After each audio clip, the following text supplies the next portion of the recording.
Good morning everyone. Today I'm going to take you guys with me for a day of my life shortly before the new academic year begins. I got up around 8 a.m. but yes, I did hit that snooze button once. I normally don't do it, but I think it's okay to do it during the holiday and it makes me feel like I got a little bit more sleep.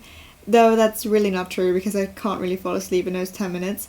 And after opening my curtains, I then make my bed because otherwise I will fall right back into it. And next it was time for breakfast and I just made myself some cereal and then I took that to my room and grabbed the book that I'm currently reading, which is Humankind. And this book is also the sponsor of today's video, but more about that later. And then I just read a little bit while eating my breakfast. And now I'm going to take you guys through my day. I hope you'll enjoy it.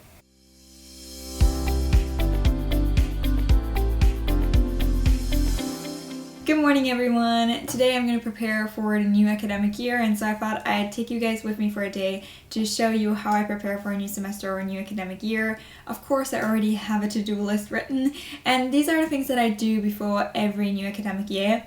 And so here's the list, which of course had to be written on a pink post-it with a little bunny on it. And my first to do is to put my timetable into my calendar, because I currently only have my timetable as like a big PDF with all the courses, and not all of these are my courses, so I need to only put the ones that I need into my calendar so that I also always know where I need to be. Then I need to go over my subject pages. So we have an online learning platform and the pages for my courses have just been released, so I need to go over them, check if there's any important information up already, and just look at everything that they say and if there's anything that I need to, maybe prepare, stuff like that. Then there's a Tripos handbook. So the Tripos is the degree I'm doing. It's the undergraduate degree. And they have a new handbook. So I'm just going to take a look at that and just see whether there's any important information. I usually also look for things like who to contact in certain situations. And I just, take a note of these things. Usually I put it into Notion or my Notes app just so that I can find it when I actually need it. Then I need to order my books for the new academic year because with my subject pages, the reading lists have been released. So I need to get my books and, fill my bookshelf a little bit more, which by the way, it's currently color coordinated, which is making me feel really great. Let's see if I can keep up with that. And then I also need to order some folders because I need to put all of my notes from my subjects into something. And then I also need to wrap up my summer readings. I still have to do something for equity and it's going a bit slow, but I still have about a week left, so it's okay. And lastly, I need to check whether I have everything regarding stationery, so do I still need some pens, stuff like that. And that's the to-do list for today, and I'm going to start with the timetable. So let's go! Here's what I started out with, a completely empty calendar, and here's what I turned it into. And by the way guys, you don't have to, enter all of these events individually. You can just always set the events to a repeating event, and then you can just enter the end of your semester at the end date, and then you have all of your classes scheduled. Is it just me, or is it low-key the most satisfying aspect of having a to-do list when you can take something off your to-do list? Because honestly, that's the reason why I still write to-do lists. I just enjoy that. But anyway, I have finished my calendar, so now it's time for going over my subject pages. And I've actually written all of my subjects here individually as well. So that I can take them off individually, but also so that I can take a break in between and still feel like I've accomplished something. So here's what I'm going to do. I'm going to go to the online learning platform that we use. It's called Moodle, and this is what it looks like. And I have all of my courses here, and basically whenever you click on a course, it gets you to the course page, and all of the documents that you need for the course are there. So your lecture handouts will be uploaded there, but you can also find your reading list there, any general notes about the course, stuff like that. And it's of course important to go over that at the beginning of the semester, see if there's any important information, anything that you maybe need to do before lectures start, etc. When going over the subject pages, I look for things like the syllabus, the order of lectures, the reading lists, etc. And I just put all of these things into a general information folder in my folder for the corresponding subject. Many minutes later. Go over subject pages. Done. And now I'm going to take a break because I've made it through almost half of my to-do list and it's not even noon, so time to read for fun. I'm still reading Humankind and I'm just gonna sit here and read a little bit more. I still can't believe that my room is this big, that I just have an area where I can just chill, and I literally have a couch as well, so that's luxurious for student accommodation. So I'm definitely going to be making use of those throughout the year. So yeah, let's take a break. The book is called Humankind, A Hopeful History, and it's about a hopeful approach to us as humans. And the author argues that we're not inherently selfish or evil. Now, the author doesn't say that we're all angels and that we'll always act good. The argument is more that if there were no rules and no laws, we wouldn't necessarily all act in a selfish and bad way. We can always choose what we act like, and it's not a necessary thing that we will always act in a bad way when there are no laws or rules that will make us act in a good way. I'm giving away a free copy of this book. If you want to join the giveaway, click the link in my description box and you can win this book, a cute little postcard from it, this lovely notebook, as well as a bag from the book. The giveaway will be open to enter for a week and I will contact the winner in 1.5 weeks. So it is 1 p.m. now, and my plan now is I'm going to go to the Battery and get some lunch. I just topped up my balance because you pay with your university card, and I realised I didn't have any money on it yet. But I have money on it now, so I can go and get some food. So yeah, I'm going to get lunch and then it's time to get back to this to-do list. 1 hour later. I'm back. The food was really good. I had lasagna. It was also really nice to see the staff again because, I mean, I used to see them every day until like 1.5 years ago when the pandemic came and then I did my year abroad. So it was great to see them again, but the way back was terrible because it started raining and I didn't bring my umbrella because I'm stupid. And then I also lost my key. And then I had to run back through the rain to find it. So yeah, that wasn't so cool. But now we're going to do everything we can to make sure that I am more prepared for the new academic year than I was for this rain. So, next on my list, going over the Tripos handbook. So basically the handbook for my degree. It's a new one, so I'm just going to have a look for it, see if there's any important information, and if there is, probably there is. I mean, it's the handbook for a reason. I'm just going to note it down because, you know, you don't want to have to look through this massive handbook when you urgently need something, so you should look through it before so that you also know what it actually contains and whether this is the right resource to go to. And I like to just note down the things that I think will be important for me, just so that I can find them more easily. So yeah, let's go over that handbook. And here we have the handbook, which turned out to be 45 pages, but it wasn't too long because there was also a lot of information in it that I already knew.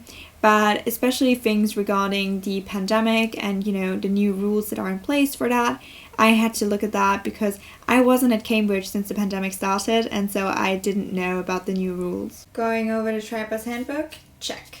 I just put all of that into Notion, and now this looks like I basically noted down nothing, but each of these items can be expanded and then you get to my long list, and here there are things that you can once again expand and, you know, get more information on these things. So actually I took a lot of notes.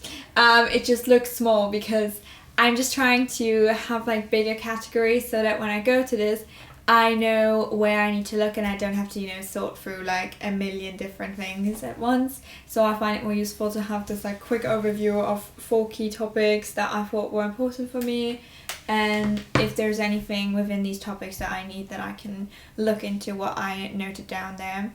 And now I still have to order my books for the new academic year and buy some folders so that I can actually put my notes somewhere.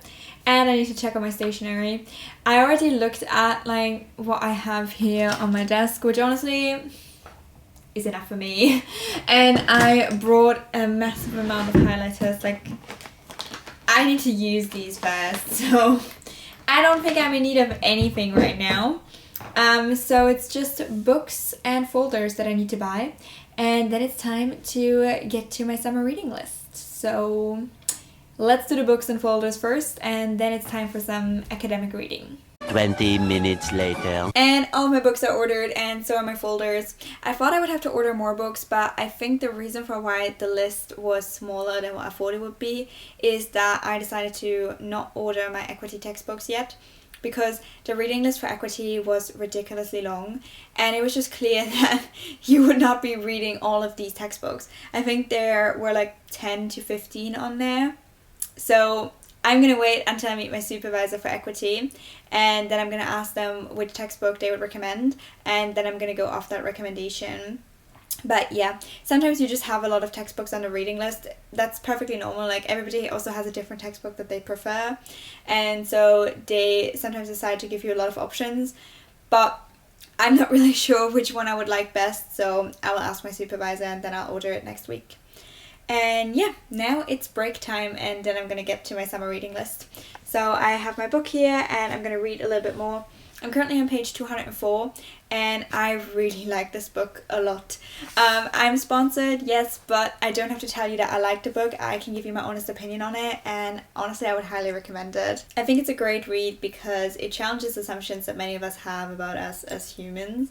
And you know, it takes these arguments that you have that would seem to counter the argument of the author, which is that we're not necessarily inherently selfish, beings, which is something that features in a lot of theories. I mean, even in law school, you learn about jurisprudential theories that are based on that very assumption. Like, just take Hobbes and his Leviathan. There you go. I have no idea how you pronounce him in English, but that's the theory. I mean, he assumes that if there are no rules, if there's no, government, then there will be a war of everyone against everyone.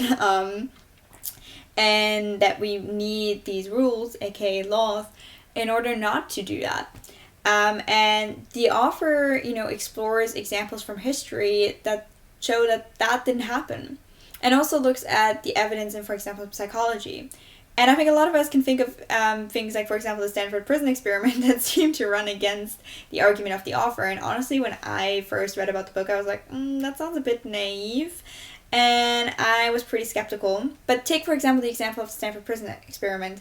The author actually explores this in the book and also shows that there actually is a lot of evidence that that experiment is not reliable, because the guards, which are seen as the evidence that, we would turn to our evil side, if you want to call it that, they were actually instructed to act a certain way. So they didn't choose that. Instead, they were told that this is the role that they should play. And then the experiment, obviously, is no longer showing what people say it does.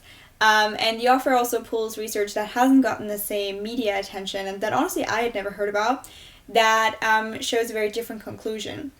And I think it's a really interesting read that just, challenges a lot of these knowledge bits that you think you have, and shows you that there's a lot more to things like the Stanford prison experiment, where we all kind of know the general outline. But most of us have probably never looked into like the more deeper psychological discussion in the field. And that's why I think it's a really cool read that is just giving you so much knowledge, but also a bit of hope for the world. So yeah, highly recommended. And like I said, I don't have to tell you it's great. I'm just telling you that because it's my opinion. And now I'm going to read a little bit more of my book before it's time to return to my academic reading. I find it really helpful to read for fun during my study breaks because it's something that keeps my brain active, but at the same time it's a fun activity and different to studying, and so it helps me then get back to work with a fresh mind. And I sat there taking notes on my equity textbook for quite a while, and then it was time to grab my bag and go and meet up with my mom and her partner. They came to Cambridge with me to help me move in, and we got dinner together that day. And here's what we ate. The food was really good, and I just really enjoyed being with my family for a bit longer. And when I was back home, I then took off my makeup, grabbed my book, and then I decided to read a little bit more in bed before going to sleep. And that was my day. Thank you for watching this video. I hope you enjoyed it. Bye!